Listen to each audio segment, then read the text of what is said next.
ചങ്ക് തകർത്ത് സ്വർണ്ണവില. Today gold റേറ്റിലേക്ക് ഏവർക്കും ഒരിക്കൽ കൂടി സ്വാഗതം.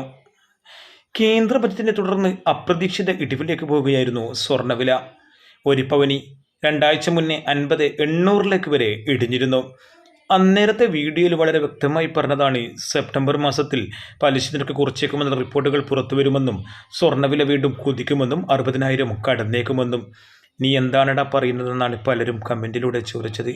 എന്നാൽ അത് സത്യമാവുകയാണ്. സ്വർണ്ണ വിപണി ഓരോ നിമിഷത്തിലും കുതിക്കുന്ന കാഴ്ചയാണ് ഇപ്പോൾ മാർക്കറ്റുകളിൽ നിന്നും കാണുന്നത്. ടുഡേ ഗോൾഡ് റേറ്റ് ചുമ്മാ പറയുന്നതല്ല, എക്കണോമിക് നോക്കി വളരെ കൃത്യമായും നിരീക്ഷണത്തോടെയുമായി മാത്രമേ നിങ്ങളോട് കാര്യങ്ങൾ പ്രവചിക്കാറുള്ളൂ.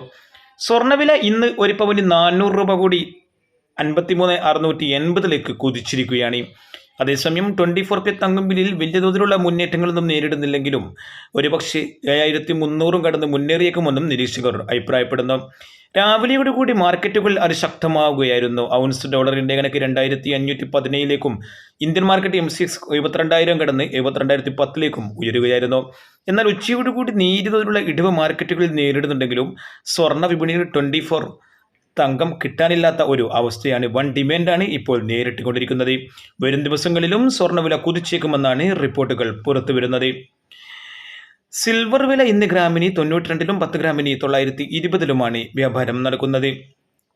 ഇന്ന് 9 ounce ഗോൾഡ് വിൽക്കുന്നവർക്ക് ഏകദേശം ഒരു പവന് 500 മുതൽ 600 രൂപയുടെ ഇടിവരെ നേരിട്ടേക്കാം. വെറും 2 ആഴ്ച കൊണ്ട് സ്വർണ്ണവിലയിൽ സംഭവിച്ച മാറ്റം എന്ന് പറയുന്നത് 2,800 രൂപയുടെ വർധനവാണ് സംഭവിച്ചത്. ഈ മാസം 7-ാം തീയതി സ്വർണ്ണവില 50,800 കൂപ്പുകുത്തുകയായിരുന്നു. ഒരുപക്ഷേ സ്വർണ്ണവില ഇനി മുന്നോട്ട് തന്നെ നീങ്ങുമെന്നാണ് നിരീക്ഷകർ അഭിപ്രായപ്പെടുന്നത്. Thank you for watching. Thank you.